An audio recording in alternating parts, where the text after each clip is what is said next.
Bom dia, gente. Mais uma aula de história, terceira semana de aulas online. E hoje nós vamos iniciar nossa aula de história no capítulo 6, o Império Napoleônico, ou mais conhecido como a Era Napoleônica. Então, nesse capítulo, nós vamos entender como um general chegou ao poder se tornando imperador, né? Então, vamos fazer aqui uma contextualização histórica para a gente entender como isso aconteceu. Então, durante 10 anos depois da Revolução de 1789, a França estava enfrentando sérias dificuldades internas. Os recursos financeiros estavam escassos, existia uma grave crise econômica que estava empobrecendo a população, estava dificultando o desenvolvimento do comércio e a retomada da produção. O diretório, que tinha assumido o poder em 1795, era controlado por uma grande burguesia de financistas, corruptos, especuladores, e por isso o governo tinha dificuldades de se afirmar como autoridade, porque de um lado estavam os jacobinos pressionando por reformas sociais, do outro os partidários da monarquia que buscavam retomar o poder.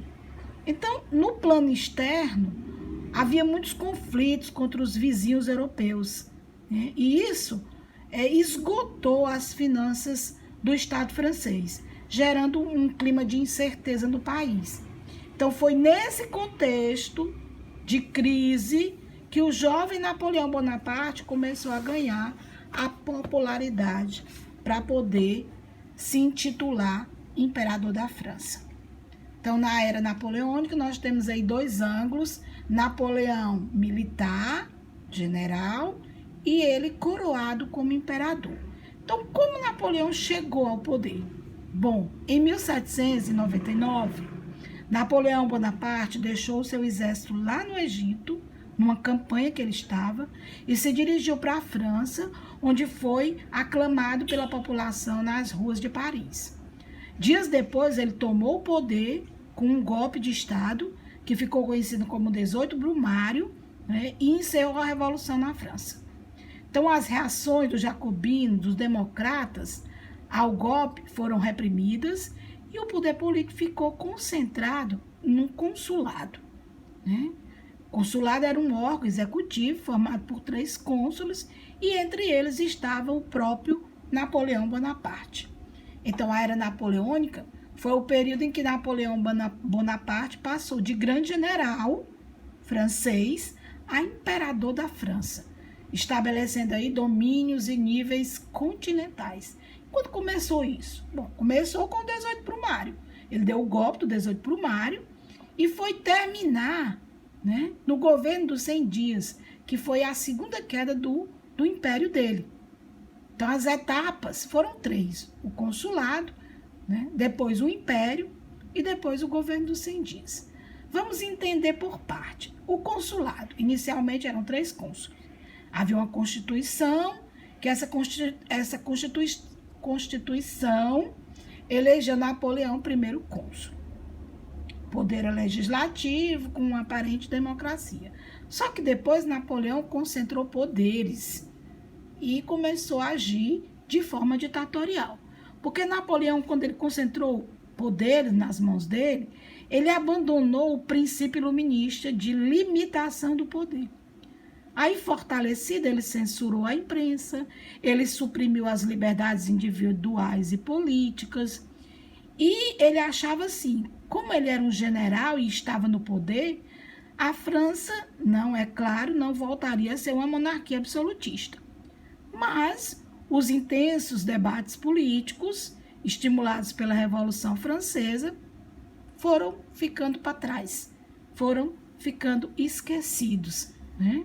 Aí ele teve muito sucesso nas medidas econômicas, muito sucesso nas medidas administrativas, não é? Ele prometia fazer da França a maior potência do mundo, ofereceu segurança, estabilidade política, social, financeira, né? E Aos poucos, os ideais de liberdade, né, estavam desaparecendo, né, da França. Então, Napoleão deu um golpe, deu uma manobra e se tornou um cônsul vitalício, com poder hereditário. No consulado, ele tomou algumas medidas, né? Algumas medidas foram adotadas por ele. Divisão administrativa de 84 departamentos e prefeitos que foram nomeados pelo Poder Central. A criação do Banco Francês, o Banco da França, quando ele criou a moeda, o franco. Incentivou as indústrias, criou o Código Napoleônico, né, que eram leis que moldavam o Estado às necessidades da burguesia. As relações com a Igreja Católica, ele reconheceu o confisco das propriedades da Igreja. Os bispos passaram a ser nomeados pelo Estado e não mais pela Igreja. Ele deu liberdade de culto, o Estado laico, né? A liberdade de culto, o Estado laico. Então, esse sucesso político, esse sucesso administrativo, esse sucesso militar, levava Napoleão a proclamar-se, a se autodeclarar imperador. Então, ele fez um plebiscito, né? E como a população, né, estava achando que a França estava às mil maravilhas, esse plebiscito deu a ele o poder de ser aclamado imperador da França, com o título de Napoleão I. Então, aí no Império, nós vamos ver agora o período do Império, né? No Império, no início, a agricultura, a indústria estava cada vez mais prósperas. E havia um temor muito grande dos estados absolutistas que eram vizinhos da França. Então, eles formaram uma coligação contra Napoleão. Quem eram esses países? Rússia, Prússia, Áustria e Inglaterra. Declararam guerra à França. A Inglaterra até tinha uma posição paradoxal. Por quê? Porque a Inglaterra, ela era igualmente como a França, liberal, burguesa. E o que ela temia era um concorrente forte, né? Um concorrente, né, que podia vencer, né, facilmente, né, e tomar todas as regiões que eram protetoriados ingleses, né? Era e para evitar a concorrência, a França estava lá na espreita. Então, vejam bem, durante o Império, durante as batalhas do continente europeu, o exército francês, ele parecia mais uma máquina imbatível. A França se transformou numa máquina de guerra, né? Bem treinada, bem equipada. E a maior dificuldade que Napoleão encontrou era atingir a Inglaterra. Por quê? Porque a Inglaterra, ela estava isolada pelo mar, né? E ainda era protegida pela mais poderosa frota marinha do mundo, a frota britânica. E então, ele foi derrotado pela marinha inglesa em 1805, na Batalha de Trafalgar, certo? Isso aconteceu no litoral da Espanha, né? Então, quando isso aconteceu, que ele foi derrotado, o imperador voltou-se então para a Europa Central. Atacou vários países, derrotou a Prússia, ampliou seus domínios sobre a Península Itálica, isolou a Áustria e após derrotar, né, essas tropas russas, austríacas e tudo, Napoleão então, em 1806, né, depois desses domínios de quase todo o continente, em 1806 ele declara o bloqueio continental. O que era o bloqueio continental? O bloqueio continental, na verdade, era uma determinação por meio do qual os países da Europa ficavam proibidos de comercializar com os ingleses. E eles fizeram isso para quê? Para prejudicar a economia britânica, né? os países dominados por Napoleão Bonaparte não podiam fazer comércio com a Inglaterra. E a Inglaterra, em resposta, passou a dificultar ainda mais o contato entre os países europeus e as suas colônias ultramarinas. Então, um ponto negativo do bloqueio continental. Portugal, aliado da Inglaterra, desrespeitou o bloqueio, né? Desrespeitou totalmente o bloqueio, o decreto de Napoleão, e teve seu território invadido pela França em novembro de 1807. E com essa invasão em Portugal, Dom João pediu ajuda aos ingleses, né, que fugiram para o Brasil, né? Eles vieram com suas tropas, né? Dom João e toda a sua corte veio para o Brasil, né? Porque Napoleão tinha invadido o território português, certo? Então, no final de 1811, a Rússia também rompeu o bloqueio. Então, no verão de 1812, o poderio militar e econômico francês era incontestável, mas a Rússia, né, conseguiu, né, romper com esse bloqueio. Aí teve seu território invadido por Napoleão, né? As tropas francesas, a princípio, avançavam sem resistência. Mas, depois de algum tempo, eles começaram a encontrar dificuldades para se abastecer, né? Por quê? Porque os pastos, as casas, as plantações estavam todos destruídos. Então, com o tempo, os gastos, as perdas de vida provocaram insatisfação da população francesa.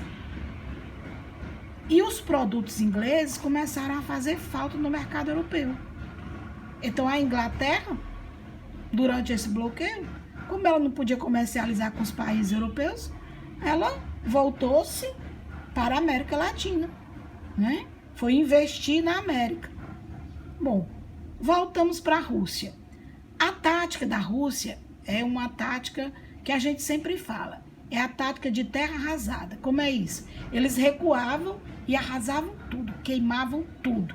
Não sobrava nada.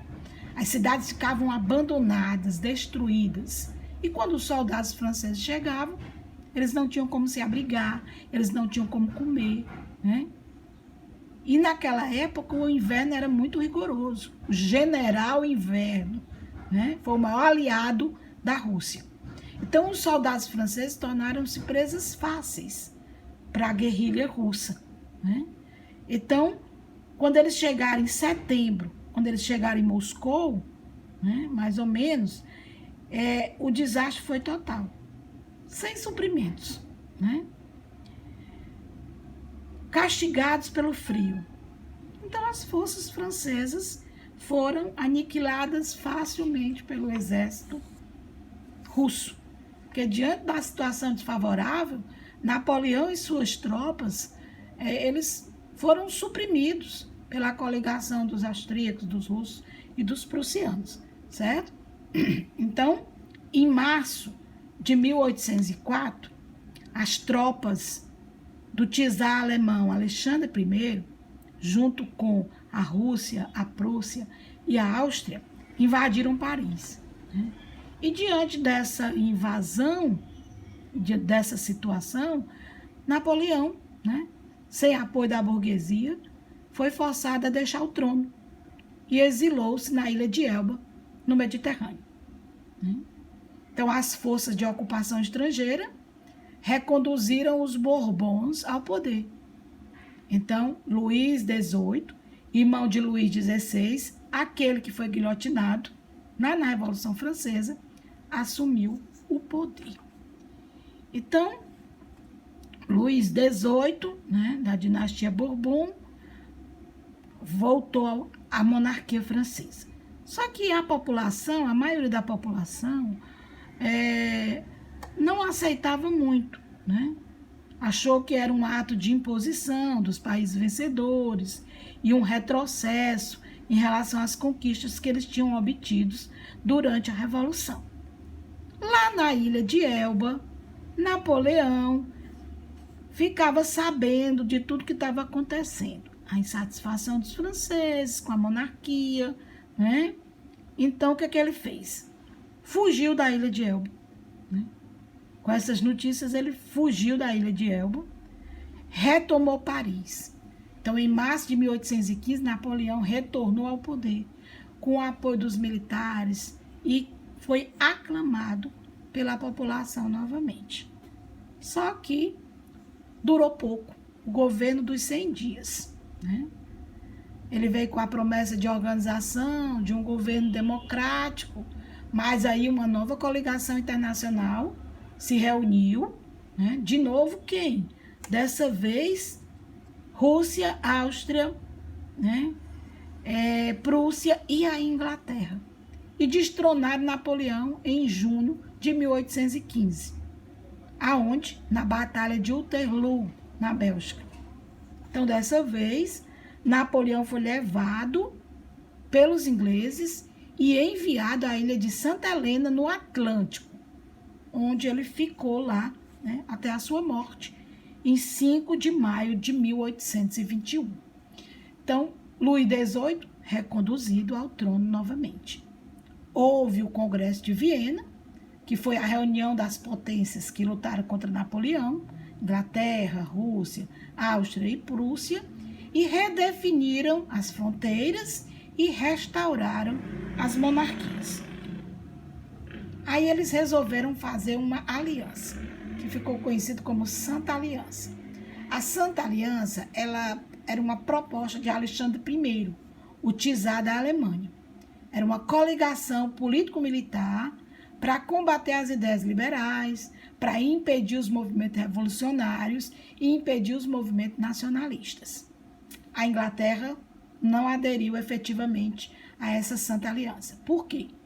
Porque era uma monarquia parlamentarista e porque era contra o retorno de privilégios à nobreza.